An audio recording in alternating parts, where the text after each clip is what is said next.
इस वक्त आ रही है जम्मू से, जहां बस अड्डे से 7 किलो विस्फोटक बरामद किया गया है।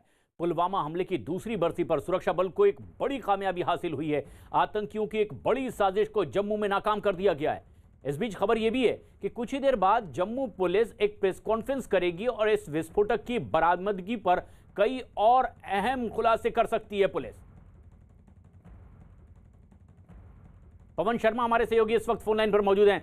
पवन, बस स्टैंड में इतनी बड़ी तादाद में विस्फोटक का मिलना, क्या प्राथमिक तौर पर जानकारी मिल पाई है? क्या यही वो इस्तेमाल हो रहा था या फिर बस स्टैंड से कहीं और आगे जाना था? देखिए, जो पुलिस ने कंसाइनमेंट को यहाँ रिकवर किया है बस स्टैंड के ऊपर, ये पिछले कई दिनों से लगातार जम्मू में टेररिस्ट पकड़े जा रहे हैं। अगर बात करें तो 5 के करीब जो है ओवरग्राउंड वर्कआउट टेररिस्ट पिछले 2 महीने में जम्मू शहर से पकड़े जा चुके हैं। और ये सुरक्षा बलों को इनपुट्स मिले हुए थे कि पुलवामा की जो 2nd एनिवर्सरी है उसके ऊपर आतंकी कोई बड़ा हमला जम्मू शहर में कर सकते हैं। तो कुछ टेररिस्टों से पिस्टल्स और ग्रेनेड पकड़े गए थे। तो आज एक कंसाइनमेंट पकड़ी गई है जो लगभग 7 किलो के करीब एक्सप्लोजिव मटीरियल है, जो एक बैग में था, जो बस स्टैंड जम्मू से बरामद किया गया है।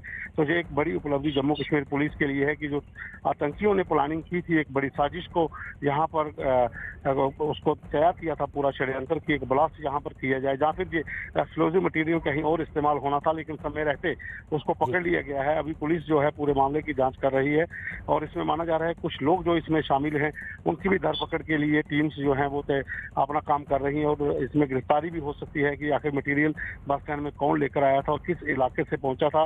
क्या ये जम्मू बस स्टैंड पे इस्तेमाल होना था जहाँ फिर आगे जाना था, या अभी जांच का विषय है। तो पुलिस की टीम जो है वो बस स्टैंड पे मौके पर वहां पर उन्होंने मौके जायजा लिया है और रिकवरी होने के बाद अभी आईजी जम्मू जो है वो कुछ समय के बाद जब पूरी छानबीन कर लेते हैं तो एक प्रेस कॉन्फ्रेंस को संबोधित करके पूरी जानकारी इसकी देंगे। लगातार इस बात की आशंका थी कि पुलवामा आतंकी हमले की इस दूसरी बरसी के मौके पर आतंकी कोई और साजिश रच सकते हैं और उसी के तहत ये कंसाइनमेंट 7 किलो विस्फोटक की जम्मू से बरामद भी की गई है। लेकिन कई गिरफ्तारियां भी इससे पहले हुई है। किन किन लोगों को अब तक पकड़ा जा चुका है, क्या पता चल पाया पवन? देखिए, इसमें सबसे बड़ी जो गिरफ्तारी थी वो हिदायत उल्ला मलिक, जो जम्मू के कुंजवानी इलाके से 4 दिन पहले गिरफ्तार किया गया था, जिसने दिल्ली में भी और पीओके में भी ट्रेनिंग हासिल की थी। दिल्ली में भी कई इलाकों की रैकी उसने की थी। और अभी जहूर मलिक जो कल सांबा में पकड़ा गया, तो उससे पहले भी 2 लोग जो थे वो जम्मू में पकड़े गए। कुल 5 से 6 करीब गिरफ्तारियां हो चुकी हैं जो टेररिस्ट जो अलग अलग ऑर्गेनाइजेशन के थे जिनको गिरफ्तार किया गया है। तो ये कहीं ना कहीं उसके तार इस जो एक्सप्लोसिव मटेरियल जो बरामद हुआ है उससे भी जुड़ते दिख रहे हैं कि ये एक बड़ी प्लानिंग का हिस्सा थे। जो टीआरएफ जो नया संगठन आतंकियों का है, या फिर जैश ए मोहम्मद का एक जो फ्रंटियर संगठन जो उन्होंने बनाया है, मुस्तफा कश्मीर, तो ये पूरा कहीं ना कहीं एक बड़ी प्लानिंग थी जो टेररिस्ट ऑर्गेनाइजेशन की कि जम्मू शहर में पुलवामा की 2nd एनिवर्सरी के मौके पर दहला दिया जाए। लेकिन समय रहते पुलिस ने इन लोगों की गिरफ्तारी भी की है, उनसे हथियार भी बरामद किए हैं। और ये जो रिकवरी आज हुई है ये एक बड़ी उपलब्धि है जम्मू कश्मीर पुलिस के लिए कि समय रहते 7 किलो आरडीएक्स, जो हम आरडीएक्स कहें या फिर एक्सप्लोजिव मटेरियल, अभी पुलिस इसकी जांच के बाद बताएगी कि आखिर ये मटेरियल कैसा था। लेकिन जो फिलहाल शुरुआती जांच में सूत्रों का कहना है कि ये 7 किलो एक्सप्लोजिव मटेरियल आईईडी की शक्ल में था, जो एक बैग में था जिसको रिकवर किया गया है। ये एक बड़ी कंसाइनमेंट पुलिस ने पकड़ी है और एक समय रहते एक बड़ी त्रासदी जो आतंकियों ने प्लानिंग की थी उसको नकाब किया है। बड़ी कामयाबी है जम्मू कश्मीर पुलिस की। एक बड़ी तादाद में विस्फोटक जम्मू बस स्टैंड से बरामद किया गया है। लेकिन जो सबसे खास बात है वो ये कि आज ही पुलवामा आतंकी हमले की बरसी है, जिसमें सीआरपीएफ के 40 जवानों ने अपनी शहादत दी थी। लेकिन आज पवन, जो विस्फोटक बरामद किया गया है, क्या इसके तार जुड़ते नजर आ रहे हैं कि आतंकी कई दिनों से कोई ऐसी वारदात अंजाम नहीं दे पा रहे थे, लगातार उसकी कोशिश में थे, और क्या उसी कड़ी में इस विस्फोटक को जम्मू बस स्टैंड तक पहुंचाया गया होगा? बिल्कुल, देखिए प्रशांत, अगर हम बात करें तो पिछले 3 महीने को देखना पड़ेगा, जनवरी महीने से लेकर कि पहले नवंबर, दिसंबर और जनवरी महीने में जिस तरह से सीमा पार से आतंकियों ने, बीएसएफ ने जो टनल खोजी थी वहां से आतंकी घुसपैठ करके पहुंचे थे और नगरोटा में मारे गए थे। तो कहीं ना कहीं जो खुफिया तंत्र बहुत अलर्ट था, क्योंकि उनको पता था कि कहीं ना कहीं आतंकियों की जो वहां पर संगठन है वो यहाँ पर ओवरग्राउंड वर्करों को भेजेंगे, जहाँ पे टेररिस्ट टनल के जरिए पहुंचेंगे। तो वहां पर भी 4 आतंकियों को मारे जाना भी एक बड़ी कामयाबी थी। उसके बाद ये हाई अलर्ट था पूरे जम्मू कश्मीर में कि आखिर किस तरीके से जम्मू को दहलाया जा सके। जो टेररिस्ट ऑर्गेनाइजेशन की प्लानिंग थी उसको भी विफल किया है। इंटेलिजेंस एजेंसीज के अलर्ट रहने के बाद ही इस तरह से एक और बड़ी कामयाबी मिल पाई और एक बड़ी आतंकी साजिश जम्मू में नाकाम हुई है। लेकिन वहीं एक और बेहद अहम तारीख आज की 14 फरवरी, दक्षिण कश्मीर के पुलवामा में हुए आत्मघाती हमले की आज दूसरी बरसी है। सीआरपीएफ के लेथपुरा कैंप में बने स्मारक पर आतंकी हमले में शहीद होने वाले 40 जवानों को आज श्रद्धांजलि दी गई। 14 फरवरी 2019 को पुलवामा में आतंकियों के आत्मघाती हमले में सीआरपीएफ के 40 जवान शहीद हो गए थे। चेन्नई दौरे पर पहुंचे प्रधानमंत्री नरेंद्र मोदी ने भी पुलवामा में शहीद हुए जवानों को नमन किया, उन्हें श्रद्धांजलि दी है। 2 years ago, the Pulwama attack happened. We pay homage to all the martyrs we lost in that attack. We are proud of our security forces. Their bravery will continue to inspire generations. वहीं पुलवामा के लतपुरा में भी शहीदों को श्रद्धांजलि दी गई है और यहां पर सीआरपीएफ के आईजी ने कहा कि जवानों का ये बलिदान देश कभी नहीं भुलाएगा। सर, हम आपसे बात करना चाहेंगे। सबसे पहले इस प्रोग्राम से मुतालिक बताइए, ये दीपक रतन जी हैं जो आईजी हैं सीआरपीएफ के और ये आज यहाँ पे चीफ गेस्ट हैं। जी बताएं। आज 2 वर्ष पूर्व आतंकियों के एक कायरतापूर्ण हमले में शहीद हुए हमारे साथियों को श्रद्धांजलि देने के लिए हम लोग यहाँ एकत्रित हुए थे। देश के लिए किए गए इस बलिदान पर हमें बहुत गर्व है और हम इस शहादत से हमें हमारे प्रण में और बल मिला है कि कश्मीर के आवाम को ये मिलिटेंट से के जुल्म और ज्यादती से जल्दी हम निजात दिला सकें। हमें ये बताइए खासतौर से किस तरीके के मेजर्स लिए गए हैं ताकि इस तरीके के अटैक्स ना हो, क्या कुछ बदलाव आया है? कश्मीर में जो सीआरपीएफ द्वारा काम किए जाते हैं, जो ड्यूटीज को अंजाम दिया जाता है, उन सारी एसओपीज में आमूलचूल परिवर्तन किए गए हैं। एसओपीज को अपग्रेड किया गया है, टेक्नोलॉजी और इक्विपमेंट्स को अपग्रेड किया गया है। स्पेशली हाईवे पर हमने टेक्नोलॉजी का बहुत ज़्यादा उपयोग किया है कि इस तरह की घटना ना होने पाए। और जो ट्रेनिंग हमारे जवानों की होती है जब वो वैली में आते हैं, तो वैली की हर प्रकार की कंटिजेंसी को वो किस प्रकार से बखूबी उसका सामना कर सकते हैं और मुंह तोड़ जवाब दे सकते हैं, इसके लिए उन्हें तैयार क्या कोई इनपुट्स आ रहे हैं कि हमले हो सकते हैं, उनको रोकने के लिए क्या कुछ किया जाता है? इनपुट्स रेगुलरली रहते हैं। इंटेलिजेंस हमारी एजेंसी सक्रिय रहती हैं, जिनके इंटेलिजेंस हमको टाइम से मिलते हैं और उसको फिर उसके हिसाब से रिएक्ट किया जाता है ताकि घटना होने के पहले ही उसे कंटेन किया जाए। तो जिस तरीके से आईजी का कहना है, ये सीआरपीएफ के आईजी हैं प्रशांत, और इनका कहना है कि बहुत सारे मेजर्स लिए गए हैं, सीसी कैमरास लगाए गए हैं और इन्होंने इससे पहले ये भी कहा कि बाई एयर अब सीआरपीएफ के टुकड़ियों को लाया जाता है, ये यहाँ से वहाँ भेजा जाता है ताकि इस तरीके के अटैक्स ना हो और सीआरपीएफ की कॉन्वॉय कम से कम हाईवे पे चले। हाईवे पे सुरक्षा के कड़े इंतजाम किए गए हैं। सीआरपीएफ अपने साथी जवानों को याद कर रहा है, उन्हें श्रद्धांजलि दे रहा है और इसी कड़ी में गृह मंत्री अमित शाह ने भी पुलवामा के शहीदों को श्रद्धांजलि दी है। ट्वीट करते हुए अमित शाह ने लिखा, मैं उन बहादुर शहीदों को नमन करता हूं जिन्होंने 2019 में आज के ही दिन पुलवामा में हुए कायराना हमले में शहादत दी थी। भारत उनके असाधारण साहस और सर्वोच्च बलिदान को कभी नहीं भूलेगा। अमित शाह ने ट्वीट कर ये श्रद्धांजलि दी। तो साथ ही साथ उत्तर प्रदेश के मुख्यमंत्री योगी आदित्यनाथ ने भी पुलवामा के शहीदों को श्रद्धांजलि दी है। सीएम योगी आदित्यनाथ ने ट्वीट किया और लिखा, हमारे सुरक्षित भविष्य के लिए अपना सर्वस्व बलिदान करने वाले पुलवामा हमले के अमर बलिदानियों को श्रद्धांजलि। उनका अमर बलिदान हमें आतंकवाद के विरुद्ध संघर्ष के लिए सदैव प्रेरित करता रहेगा। जय हिंद। सीएम योगी आदित्यनाथ का ये ट्वीट और शहीदों को श्रद्धांजलि। साथ ही बीजेपी के राष्ट्रीय अध्यक्ष जेपी नड्डा ने भी पुलवामा के शहीदों को श्रद्धांजलि दी है। ट्वीट करते हुए जेपी नड्डा ने लिखा, जम्मू कश्मीर के पुलवामा में हुए आतंकी हमले में शहीद होने वाले मां भारती के वीर सपूतों को कोटि कोटि नमन। आपके अदम्य साहस, वीरता और शौर्य पर राष्ट्र सदैव ऋणी रहेगा। जेपी नड्डा का ये ट्वीट और उन्होंने श्रद्धांजलि अर्पित की उन शहीदों को। तो पुलवामा हमले को 2 साल बीत चुके हैं। इन 2 सालों में कश्मीर में बहुत कुछ बदला है, लेकिन अगर एक चीज नहीं बदली तो वो है सीआरपीएफ के जवानों का जज्बा। भले ही 2 सालों में आतंकियों की कायरतापूर्ण हमले में सीआरपीएफ ने अपने 40 जांबाजों को खो दिया और इस आतंकी हमले में सीआरपीएफ की 76वीं बटालियन के 5 जवान शहीद हुए थे। आज भी बटालियन के अफसर और जवान जब भी अपने साथियों को याद करते हैं तो अपनी आंखों से छलकते आंसुओं को रोक नहीं पाते। बावजूद इसके आज भी 76वीं बटालियन के अफसरों और जवानों का वो जोश बरकरार है और ज्यादा हाई है।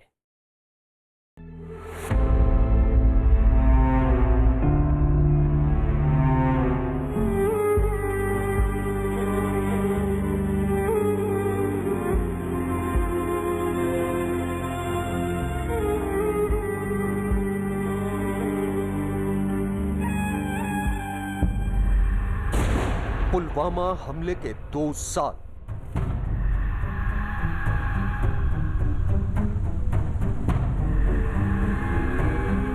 हमने कोशिश की है कि जिसने भी ये कायराना हमला किया है हम उससे इस चीज़ का बदला लें और उन सबको मजबूर कर दें, या तो वो हथियार छोड़ दें या तो फिर वो ये दुनिया छोड़ दें।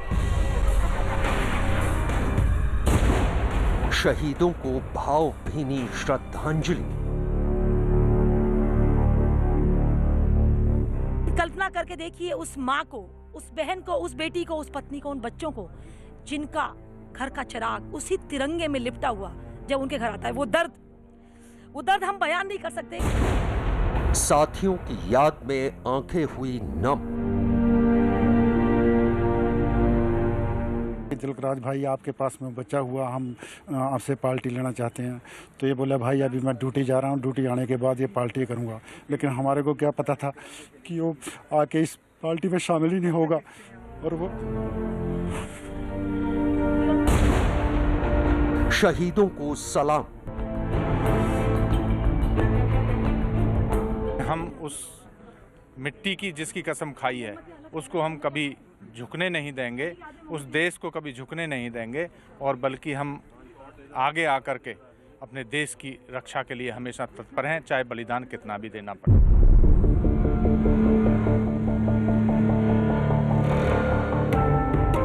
ये कॉल है उन जांबाजों का जो आज भी देश की सरहद की सुरक्षा में मुस्तैदी से तैनात हैं। ये वचन है उन बहादुरों का जिनके हौसले के आगे आतंक के सौदागर सर उठा नहीं पा रहे हैं। ये नमन है उन शहीदों को जिनकी याद आज भी इनके दिलों में बसती है।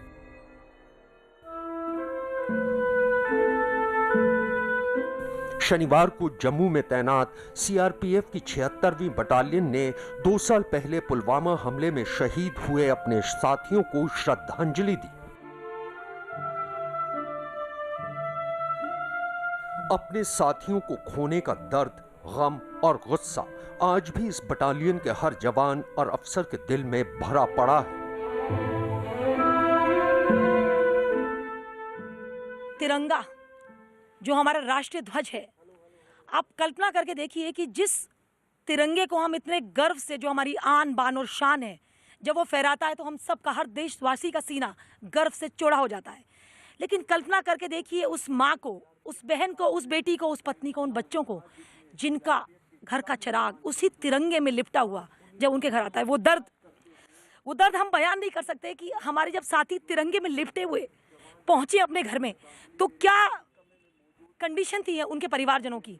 वो सोच के भी, मतलब आप कल्पना नहीं कर सकते कि एक कोई व्यक्ति अगर मरता है तो उसकी लाश होती है, लेकिन जब हमारे भाई जब पहुंचे तो उनकी लाश भी नहीं थी। तो वो चीज, वो रोष मन से जाता नहीं। ये कमल सिसोदिया है, सीआरपीएफ की 76वीं बटालियन की डिप्टी कमांडेंट। इनके और इस बटालियन के तमाम जवानों के दिलों में आज भी अपने उन साथियों की यादें ताज़ा हैं जो 14 फरवरी 2019 के आतंकी हमले में सीआरपीएफ की 76वीं बटालियन के 5 जवान शहीद हुए थे। बावजूद इसके आज भी इस बटालियन के अफसरों और जवानों के दिलों में देश की हिफाजत में मर मिटने का जज्बा कम नहीं हुआ है। बहुत दुखद घटना है ये जो हुई थी। कायराना हमला था एक जो ये हुआ था पुलवामा में। इसमें हमारे इसी देश के अलग अलग इलाकों में रहने वाले लोग जो थे, वो हमारे जो भाई थे, साथी थे, जो जवान थे हमारे, वो शहीद हुए थे इसमें। उसके बाद हमने कोशिश की है कि जिसने भी ये कायराना हमला किया हम उससे इस चीज़ का बदला लें और उन सबको मजबूर कर दें, या तो वो हथियार छोड़ दें या तो फिर वो ये दुनिया छोड़ दें। ये हमारे लिए बहुत ही एक गौरव की बात है कि हम देश के लिए कुछ कर पाने के लिए हम हमेशा तत्पर रहते हैं, चाहे हमें बलिदान कितना भी देना पड़े। लेकिन हम उस मिट्टी की जिसकी कसम खाई है उसको हम कभी झुकने नहीं देंगे, उस देश को कभी झुकने नहीं देंगे, और बल्कि हम आगे आकर के अपने देश की रक्षा के लिए हमेशा तत्पर हैं, चाहे बलिदान कितना भी देना पड़े। 14 फरवरी 2019 यानी वो तारीख जब पुलवामा में सीआरपीएफ के काफिले पर हुए एक आतंकी हमले ने पूरे देश को झकझोर दिया था। इस आतंकी हमले में सीआरपीएफ के 40 जवान शहीद हुए थे। 76वीं बटालियन के जवान आज भी अपने शहीद साथियों की यादों को दिलों में जिंदा रखे हुए हैं और जब कभी भी उनका जिक्र होता है तो उनकी आंखें नम हो उठती हैं। जब भी हम ये दिन आता है हम उसको बहुत याद करते हैं। हमारे को बहुत याद आती है उनकी, क्योंकि वो एक साथ हमने ड्यूटी करना, एक साथ जाना, और जिसमें कि हेड कांस्टेबल जैमल सिंह था जो कि हमारे साथ बहुत करीब था, और कांस्टेबल तिलकराज था जो कि जब ये छुट्टी काट के आया तो इसके पास में एक्चुअली उस टाइम 1.5 महीने का एक बच्चा हुआ था छोटा। तो जब हमने इसको बोला कि तिलकराज भाई आपके पास में बच्चा हुआ, हम आपसे पार्टी लेना चाहते हैं, तो ये बोला भाई अभी मैं ड्यूटी जा रहा हूँ, ड्यूटी आने के बाद ये पार्टी करूँगा। लेकिन हमारे को क्या पता था कि वो आके इस पार्टी में शामिल ही नहीं होगा। और वो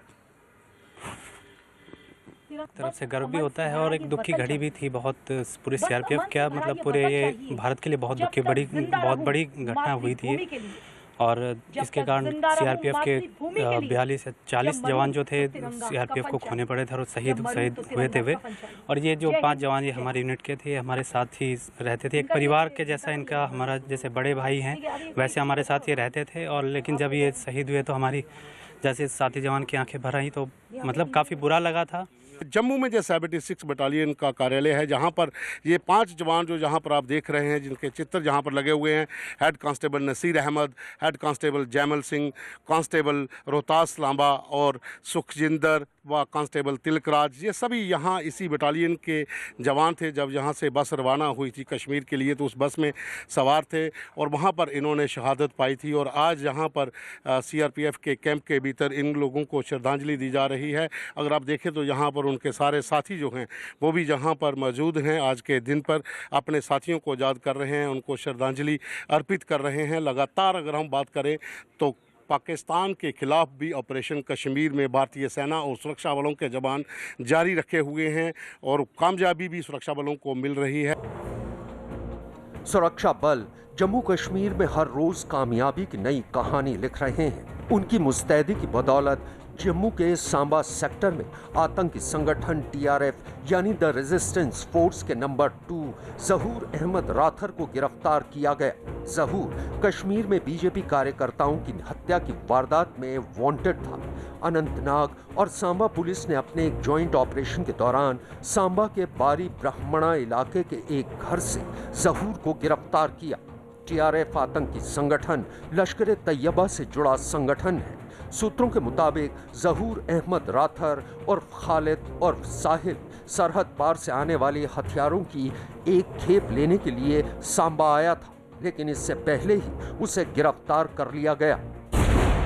इतना ही नहीं, सुरक्षा बल ने जैश के एक आतंकी को गिरफ्तार किया है जिसने भारत के एनएसए यानी राष्ट्रीय सुरक्षा सलाहकार अजीत डोभाल के घर की रेकी की थी। सुरक्षा एजेंसियों के मुताबिक जैश आतंकी हिदायतुल्लाह मलिक ने अजीत डोभाल के घर का वीडियो भी बनाया था। जैश के आतंकी हिदायतुल्लाह मलिक ने पूछताछ में बताया कि उसने सीमा पार बैठे अपने आकाओं के इशारे पर अजीत डोभाल के घर और आसपास के सुरक्षा इंतजामों का वीडियो बनाकर मई 2019 में सरहद पार अपने हैंडलर डॉक्टर को भेजा था। पुलवामा हमले को हुए 2 साल बीत चुके हैं, लेकिन जम्मू कश्मीर में तैनात सुरक्षा बल के जवान आज भी पूरी मुस्तैदी के साथ देश की हिफाजत में जुटे हुए हैं और यही वजह है कि उनके हिम्मत और हौसले के आगे घाटी में आतंक दम तोड़ रहा है। बस ये बात हवाओं को बताए रखना, बस ये बात हवाओं को बताए रखना, रोशनी होगी चिरागों को जलाए रखना। लहू देकर जिसकी हिफाजत की है शहीदों ने, लहू देकर जिसकी हिफाजत की है शहीदों ने, उस तिरंगे को सदा दिल में बसाए रखना, उस तिरंगे को सदा दिल में बसाए रखना।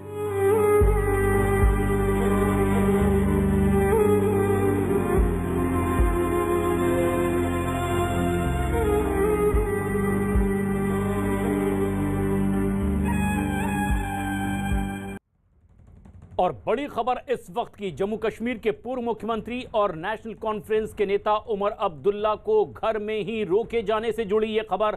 उमर अब्दुल्ला ने श्रीनगर पुलिस पर बिना जानकारी दिए ही घर में बंद किए जाने का आरोप लगाया है। उमर अब्दुल्ला का ट्वीट आने के बाद श्रीनगर पुलिस ने भी ट्वीट पर जवाब दिया और इस पर दोनों में बयानबाजी शुरू हो गई है। श्रीनगर पुलिस ने कहा है कि सुरक्षा के मद्देनजर महत्वपूर्ण लोगों को आज बाहर न निकलने की सलाह दी गई है। इसके बाद उमर अब्दुल्ला ने सवाल पूछा कि उन्हें किस कानून के तहत नजरबंद किया गया है। जम्मू कश्मीर के पूर्व मुख्यमंत्री उमर अब्दुल्ला ने खुद को और अपने परिवार को घर में कैद करने का आरोप लगाया है। उन्होंने नाराजगी जाहिर करते हुए ट्वीट किया, ये है अगस्त 2019 के बाद का नया कश्मीर। हमें बिना कोई वजह बताए घरों में कैद कर दिया गया है। दुर्भाग्य है कि उन्होंने मेरे पिता को, जो कि एक मौजूदा सांसद हैं, और मुझे हमारे घरों में कैद कर दिया। उन्होंने मेरी बहन और उनके बच्चों को भी घरों में लॉक कर दिया है। उमर अब्दुल्ला का ये ट्वीट है। तो इसके बाद श्रीनगर पुलिस ने भी उमर अब्दुल्ला के ट्वीट पर जवाब दिया। श्रीनगर पुलिस ने और ट्वीट करते हुए लिखा, आज लातेपुरा में हुए हमले की दूसरी बरसी है। आज सड़कों पर गश्त के लिए जवान मौजूद नहीं रहेंगे। अलर्ट की वजह से वीआईपी या ऐसे लोगों को जिन्हें सुरक्षा दी गई है, उनको कहीं ना जाने की बात कही गई है, उनके आने जाने पर रोक लगाई गई है। ऐसे लोगों को पहले ही आज दौरा ना करने की जानकारी दी जा चुकी है। पुलिस ने ट्वीट कर यह जानकारी दी और जवाब दिया। जम्मू कश्मीर पुलिस के ट्वीट के बाद उमर अब्दुल्ला ने फिर एक बार ट्वीट किया और ट्वीट में लिखा, मुझे लगता है नहीं कि ये Twitter handle Jammu Kashmir police का है, क्योंकि ये वेरीफाइड नहीं है, लेकिन मैं इसे सही मानते हुए पूछना चाहता हूं कि किस कानून के तहत मुझे मेरे घर में कैद किया गया है। आप मुझे मेरे घर से बाहर नहीं निकलने की सलाह दे सकते हैं, लेकिन सुरक्षा के नाम पर मुझे जबरन रोका नहीं जा सकता। उमर अब्दुल्ला का ट्वीट कर यह बड़ा आरोप। पूर्वी लद्दाख में पेंगोंग झील पर भारत और चीन के बीच डिसएंगेजमेंट जारी है और चीन की सेना वहां से पीछे भी लौट रही है। पिछले 10 महीने से एलएसी पर जारी तनाव अब कम होता नजर आ रहा है और ये सब कुछ आप न्यूज़ 18 इंडिया पर देख रहे हैं, क्योंकि हमारी टीम वहां पेंगोंग में ग्राउंड जीरो पर मौजूद है, जहां आजकल ठंड इतनी है कि बहती नदियां तक जम गई है। 135 किलोमीटर लंबी झील भी पूरी तरह से बर्फ में तब्दील हो चुकी है। ऐसे में जबकि इस इलाके पर लगातार तनाव बना हुआ था, भारत ये कई बार साफ कर चुका था बैठकों में चीन को कि जब तक वो पीछे नहीं हटेंगे यहां पर शांति कायम नहीं हो सकती, और आखिरकार चीन की सेनाएं अब पीछे हट रही हैं। भारत और चीन के बीच लगातार 10 महीने से जो तनाव था वो अब खत्म होता नजर आ रहा है और न्यूज़ 18 इंडिया की टीम इस वक्त पहुंची है ग्राउंड जीरो पर। जी हां, इस वक्त हम लोग मौजूद हैं पेंगोंग लेक पर। आप देख सकते हैं ये पेंगोंग लेक है और ये पूरी तरह से अभी जमी हुई है।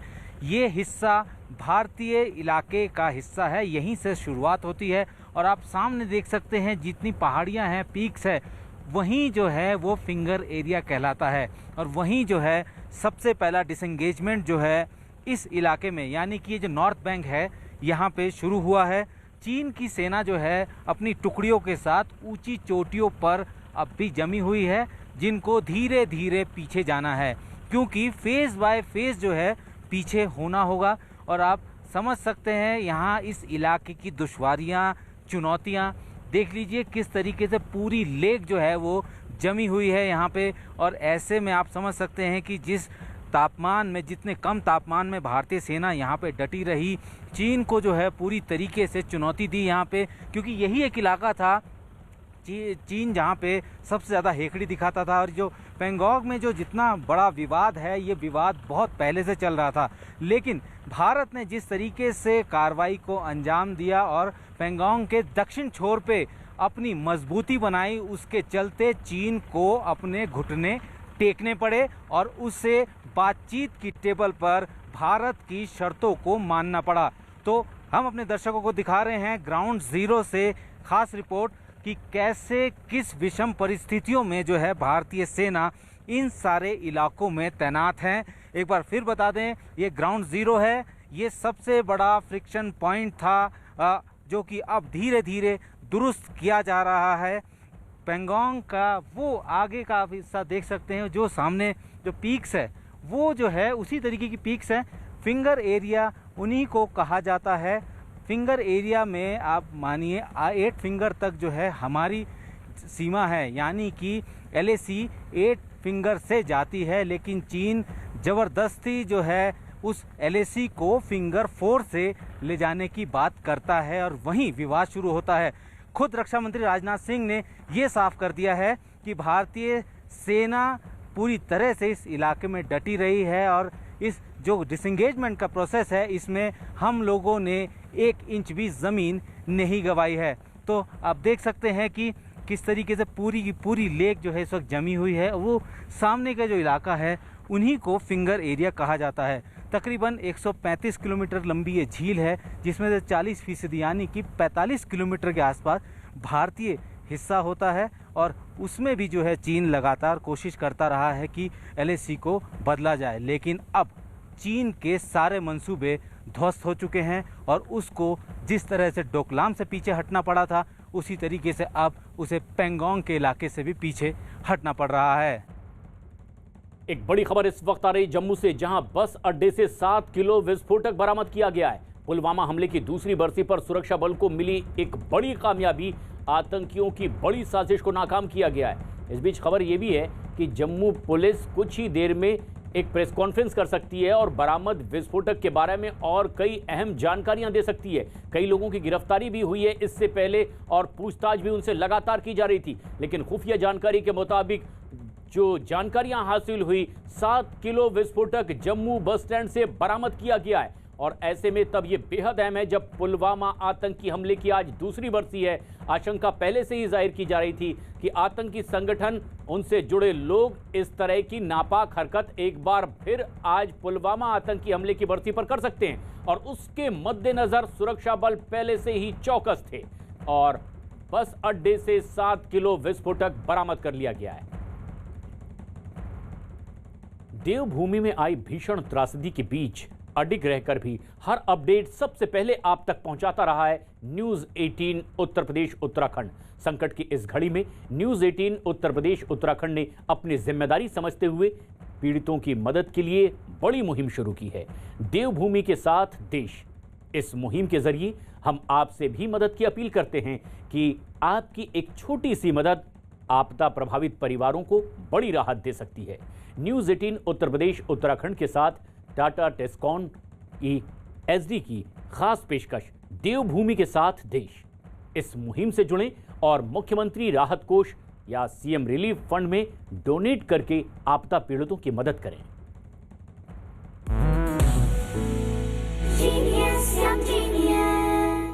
इन बच्चों की उम्र तो छोटी है पर कारनामे बड़े, और जितने बच्चों से हम मिले बायजूस यंग जीनियस के इस सफ़र में, खासकर मैं मिला, मैं तो दंग रह गया हूँ। उनमें से एक थी जिसे मैं पॉकेट रॉकेट मानता हूँ। अवंतिका कांबली हमारे साथ जुड़ रही हैं। अवंतिका, नमस्ते।